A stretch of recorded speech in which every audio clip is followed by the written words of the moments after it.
जिस पल का इंतजार देश पिछले 35 दिन से कर रहा था, आखिर वो घड़ी आ ही गई और हिंदुस्तान ने अंतरिक्ष में नया इतिहास रचा। घड़ी ने जैसे ही दोपहर 1:15 का समय दिखाया, अंतरिक्ष में मिशन चंद्रयान का लेटेस्ट फेज स्टार्ट हो गया। चंद्रयान के प्रोपल्शन मॉड्यूल को लैंडर और रोवर से अलग कर दिया गया।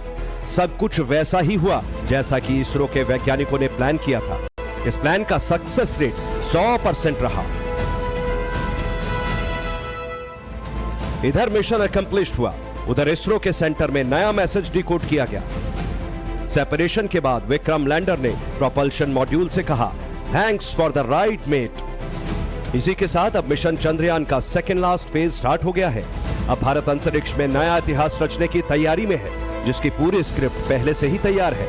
बस मिशन पर स्टेप बाय स्टेप प्लान के मुताबिक आगे बढ़ते रहना है। अब इस मिशन में आगे क्या क्या होने वाला है? इसरो ने बताया कि लैंडर और प्रोपल्शन मॉड्यूल के अलग होने के बाद अब शुक्रवार शाम करीब 4 बजे लैंडर की डी-बूस्टिंग की जाएगी, यानी उसकी रफ्तार धीमी की जाएगी। डी-बूस्टिंग से लैंडर को थोड़ी निचली कक्षा में लाया जाएगा। जब चंद्रमा की न्यूनतम दूरी 30 किलोमीटर रह जाएगी, तब लैंडिंग का प्रोसेस शुरू किया जाएगा। 23 अगस्त को चंद्रमा पर विक्रम लैंडर सॉफ्ट लैंडिंग करेगा। मिशन चंद्रयान के लैंडिंग का फेज ही सबसे इंपॉर्टेंट फेज है, क्योंकि पिछली बार मिशन इसी फेज में फेल हुआ था। लैंडर को 30 किलोमीटर की ऊंचाई से चंद्रमा की सतह पर लैंड कराने की प्रक्रिया बहुत इंपॉर्टेंट होगी।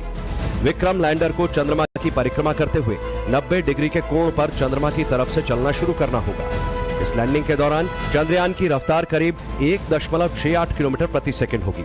सॉफ्ट लैंडिंग के लिए इसरो थ्रस्टर की मदद भी ले सकता है। इंडिया का mission moon second last phase में है। चंद्रयान 3 चांद के बेहद करीब पहुंच चुका है। चंद्रयान फिलहाल चांद के आखिरी ऑर्बिट में मौजूद है, जहां से चंद्रयान और चांद की दूरी करीब 150 किलोमीटर है और लैंडर के सॉफ्ट लैंडिंग का प्रोसेस शुरू हो चुका है। सॉफ्ट लैंडिंग के बाद आगे क्या होगा, इसे भी समझ लीजिए। विक्रम लैंडर के अंदर से प्रज्ञान रोवर निकलेगा। प्रज्ञान रोवर के सोलर पैनल खुलेंगे।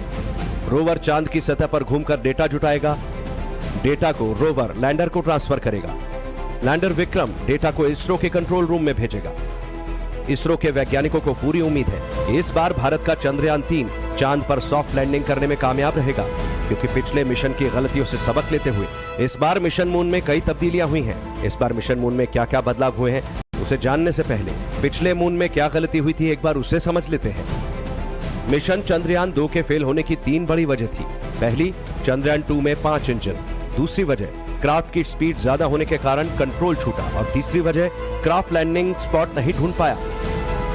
अब जरा इसे और आसान भाषा में समझ लीजिए। मिशन चंद्रयान 2 में चंद्रयान की स्पीड कम करने के लिए 5 इंजन लगाए थे, लेकिन ज्यादा इंजन होने के कारण अधिक दबाव पैदा हुए, जिससे लैंडर अपनी जगह से अस्थिर हो गया। वैज्ञानिक भाषा में इस प्रक्रिया को थ्रस्ट कहा जाता है। थ्रस्ट के कारण ही इसरो का लैंडर से कॉन्ट्रैक्ट टूट गया। इसके बाद लैंडर लैंडिंग स्पॉट नहीं ढूंढ पाया। इसरो चीफ एस सोमनाथ के मुताबिक पिछली बार जो मिशन चंद्रयान की तैयारी थी, उसमें सक्सेस बेस्ड डिजाइन तैयार किया गया था, लेकिन इस बार इसरो ने फेलियर बेस्ड डिजाइन तैयार किया है। मतलब ये, इस डिजाइनिंग में मिशन फेल होने के चांस न के बराबर होते हैं। इस बार लैंडिंग साइट के लिए 500 × 500 मीटर के छोटे पैच की बजाय 4.3 किलोमीटर × 2.5 किलोमीटर के बड़े इलाके को टारगेट किया जाएगा। इसके अलावा ईंधन की क्षमता भी बढ़ाई गई है, ताकि अगर लैंडर को लैंडिंग स्पॉट ढूंढने में मुश्किल हो तो वो किसी वैकल्पिक लैंडिंग साइट तक पहुंच सके। इसमें ईंधन की कमी जैसी बाधा न आए। इसके साथ साथ लैंडर के 6 पहियों को पहले से ज्यादा मजबूत बनाया गया है। इसरो के मुताबिक इस बार विक्रम लैंडर के पहिए पिछली मशीन के लैंडर से करीब 50% ज्यादा मजबूत है। विक्रम लैंडर की साउथ पोल पर सॉफ्ट लैंडिंग के बाद भारत इतिहास रचेगा। चंद्रमा के दक्षिणी ध्रुव पर लैंड करने वाला भारत पहला देश बन जाएगा। इस कारनामे के बाद पूरी दुनिया भारत का लोहा मान जाएगी।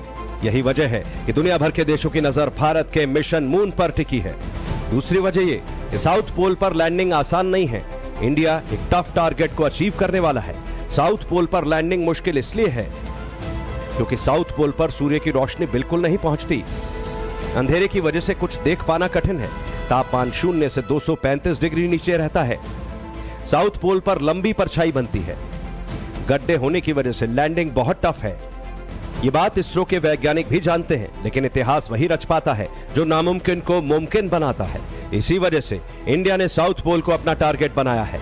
दुनिया का हर बड़ा देश इंडिया के इस मिशन को क्लोजली मॉनिटर कर रहा है, क्योंकि चांद को लेकर दुनिया की जितनी प्लानिंग है चाहे चांद पर जीवन या फिर पानी की खोज, सब मिशन से पूरा हो सकता है।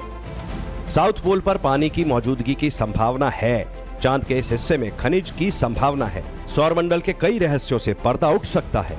ग्रह के निर्माण बारीकी को समझने में यह मददगार साबित होगा।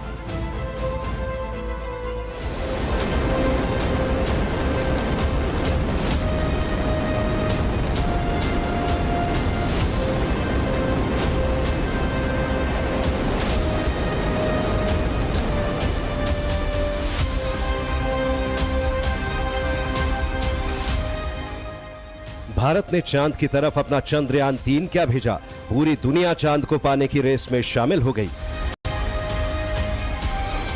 14 जुलाई 2023 को इसरो ने सतीश धवन स्पेस सेंटर से चंद्रयान 3 को सफलतापूर्वक लॉन्च किया। अब 11 अगस्त को रूस की स्पेस एजेंसी रोसकॉस्मोस ने चांद के लिए अपना मिशन लूना 25 लॉन्च कर दिया। यानी भारत के बाद रूस ने भी चांद को पाने के लिए रेस लगा दी।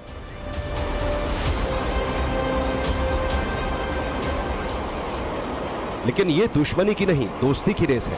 इस रेस में हम नंबर 1 है और हमारा दोस्त रूस दूसरे नंबर पर। रूस का दावा है कि उसका लूना 25 21 से 24 अगस्त के बीच चांद के साउथ पोल पर लैंड कर जाएगा। यानी वो हमारे चंद्रयान 3 से पहले भी लैंड कर सकता है और बाद में भी। अब हर किसी के मन में यह सवाल है, आखिर ऐसा कैसे हो सकता है? 10 से 14 दिन के भीतर ही रूस का स्पेसक्राफ्ट चांद पर पहुंच जाएगा, जबकि भारत के चंद्रयान 3 को 40 दिन से ज्यादा का वक्त लग रहा है। तो हम आपको बता दें कि इसके पीछे सबसे बड़ी वजह है रूस का वो पावरफुल रॉकेट जो उसके लूना 25 को चांद की तरफ ले जा रहा है।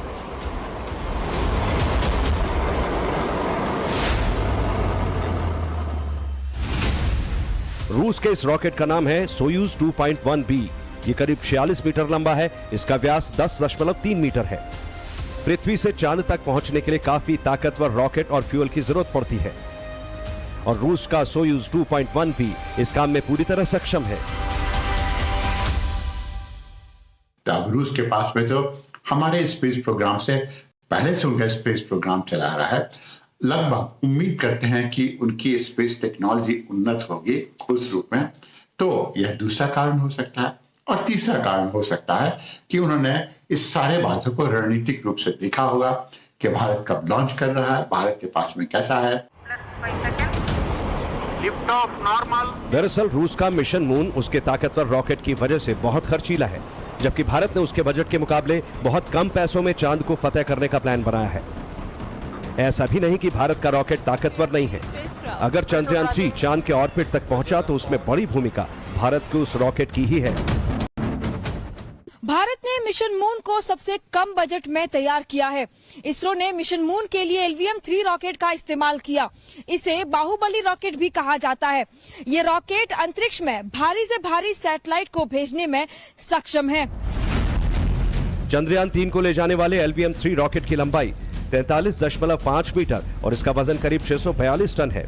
इसी रॉकेट ने सफलतापूर्वक चंद्रयान 3 को पृथ्वी के ऑर्बिट तक पहुंचाया। अब आसान भाषा में समझिए कि रूस ने जिस रॉकेट का इस्तेमाल किया उसके फ्यूल में बहुत ज्यादा खर्च होता है, इसीलिए वो पृथ्वी का एक चक्कर लगाने के बाद चांद के हाईवे पर निकल जाएगा, जबकि भारत ने कम फ्यूल की खपत करते हुए चांद के गुरुत्वाकर्षण का फायदा उठाया और चंद्रयान 3 को सफलतापूर्वक चांद की कक्षा में पहुंचा दिया। और अब भारत कीर्तिमान रचने से बस एक कदम दूर है। चांद पर लैंडिंग की तैयारी तेजी से चल रही है। इसरो के वैज्ञानिक अब 23 अगस्त का इंतजार कर रहे हैं, क्योंकि इसी दिन विक्रम लैंडर की चांद पर सॉफ्ट लैंडिंग कराई जाएगी। शाम तकरीबन 5:47 पर लैंडिंग का प्रोसेस कंप्लीट हो सकता है। अगर मिशन सक्सेसफुल रहा तो फिर भारत नया इतिहास लिखेगा। चंद्रमा पर सॉफ्ट लैंडिंग करने वाला चौथा देश बन जाएगा। चंद्रमा, पृथ्वी और ब्रह्मांड की बेहतर समझ के लिए नया बेस मिलेगा। अरबों डॉलर के अंतरिक्ष बाजार में भारत एक मजबूत प्लेयर बनेगा। पूरी दुनिया के मंच पर इसरो का डंका बजेगा। इस मिशन से यह साबित हो जाएगा कि भारत बिना विदेशी सहयोग अकल्पनीय मुकाम हासिल करने में सक्षम है। इसके साथ साथ आदित्य और गगनयान जैसे मिशन के लिए वैज्ञानिकों का आत्मविश्वास बढ़ेगा। Bureau report, times now Bharat.